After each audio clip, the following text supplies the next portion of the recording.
اگر یہ مساجد مدارس نہ ہوتے، کہیں بھی جہاں میں مسلمان نہ ہوتے، بصورت بشر سب درندے ہی ہوتے، کسی بھی جگہ اچھے انسان نہ ہوتے۔ عبدہ ورسولہ ارسلہ بالحق بشیرا ونذیرا، اما بعد فقد قال اللہ تعالی لقد کان لکم فی رسول اللہ اسوۃ حسنہ، صدق اللہ العظیم۔ محترم علماء کرام، بزرگوں اور عزیز دینی بھائیوں اور سننے والی محترم ماں اور بہنوں، وقت کی نزاکت اور اس کی اہمیت، ان ساری باتوں کا لحاظ کرتے ہوئے بہت کم وقت میں مجھے اصلاح معاشرہ پر کچھ بات عرض کرنی ہے۔ ہم سب جانتے ہیں، ہم کو معلوم ہے کہ ہم صاحب ایمان ہیں، اللہ کو ایک ماننے والے ہیں، پوری کائنات کا خالق اور مالک صرف ایک ہے۔ یہ پوری کائنات کا نظام وہ اکیلا ہی چلا رہا ہے، اس کا ہم سب کو یقین ہے اور اس پر ہمارا ایمان ہے۔ ہم یہ بھی جانتے ہیں کہ ہماری زندگی کا ایک ایک لمحہ، ایک ایک سیکنڈ یہ اسی کے اختیار میں ہے۔ موت اسی کے اختیار میں، زندگی اسی کے اختیار میں، صحت اور بیماری اسی کے اختیار میں، عزت اور ذلت اسی کے اختیار میں، نفع نقصان اسی کے اختیار میں۔ ہمارا یقین ہے اور اس پر ہمارا ایمان ہے۔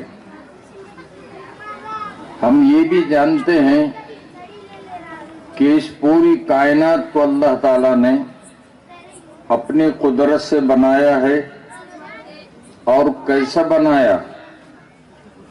سورج کے بغیر سورج کو بنایا، چاند کے بغیر چاند کو بنایا، ستاروں کے بغیر ستاروں کو بنایا، زمین کے بغیر زمین کو بنایا، اور انسان کے بغیر انسان کو بنایا۔ یہ اس کی قدرت ہے، یہ اس کی شان ہے، اور ہمارا اس پر ایمان ہے۔ اور ہم سب یہی جانتے ہیں، مانتے بھی ہیں کہ اللہ تبارک و تعالیٰ نے چیزوں کے بغیر چیزوں کو بنایا ہے۔ دنیا کے اندر ان چیزوں کا کوئی نمونہ نہیں تھا جس کو دیکھ کر اللہ تبارک و تعالیٰ نے بنایا ہو۔ جیسے چاند ہے، چاند کے بغیر چاند کو بنایا، سورج کے بغیر سورج کو بنایا، آسمان کے بغیر آسمان کو بنایا، زمین کے بغیر زمین کو بنایا، پہاڑوں کے بغیر پہاڑوں کو بنایا، اور انسان کے بغیر انسان کو اللہ تعالیٰ نے اپنی قدرت سے بنایا ہے۔ اس پر ہمارا ایمان ہے۔ وہ اکیلا ہے، اس کا کوئی ساجھی نہیں، اس کا کوئی ساتھی نہیں، وحدہ لا شریک ہے، اس کا کوئی شریک نہیں۔ ہمارا اس پر ایمان ہے کہ پوری کائنات اسی کے حکم سے چل رہی ہے، اسی کے حکم سے چلتی رہے گی، اور ایک دن ایسا آئے گا اسی کے حکم سے یہ سب ختم ہو جائے گی۔ ہمارا اس پر بھی ایمان ہے۔ ہم ایمان والے ہیں اللہ کی بندگی کرنے کا ہم نے اقرار کیا ہے، لا الہ الا اللہ، اللہ کے سوا کوئی عبادت کے لائق نہیں، یہ ہمارا اقرار ہے۔ ہمارا اپنا کام یہ ہے کہ ہم اللہ کے بندے ہیں، اللہ کی بندگی کرنے والے بنیں، اسی کو سجدہ کرنے والے بنیں، اسی کے حکموں پر چلیں، اسی کی بات مانیں، اور ہمیشہ اس بات کا خیال رکھیں کہ میرے اس عمل سے اللہ خوش ہے یا ناراض ہے۔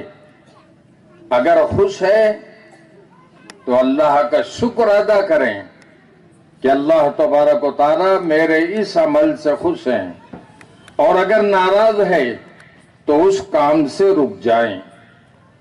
یہ بندے کا کام ہے، اللہ کی مان کر چلنا، اللہ کی فرما برداری کرنا، اللہ کے حکموں پر چلنا، اس نے جس چیز سے منع کیا ہے اس سے رکنا۔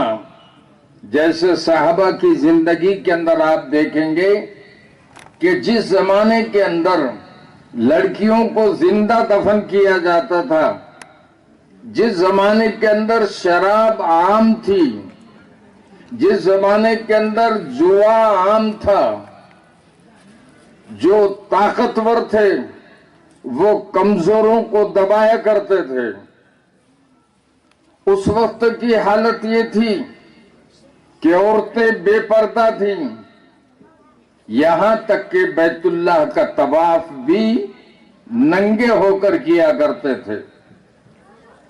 اس زمانے کے اندر چوری، لوٹ کھسوٹ، یہ سارے کام ان کی زندگی کے اندر تھے، اور وہ اس کو کیا کرتے تھے۔ لیکن ایمان قبول کرنے کے بعد، اللہ کو ایک ماننے کے بعد، اللہ کا حکم آیا شراب حرام ہے، پھر ایک قطرہ شراب کا اپنے منہ تک نہیں لے کر گیا۔ جوا حرام ہے، بند ہو گیا۔ لڑکیوں کو زندہ دفن کرنا بند ہو گیا۔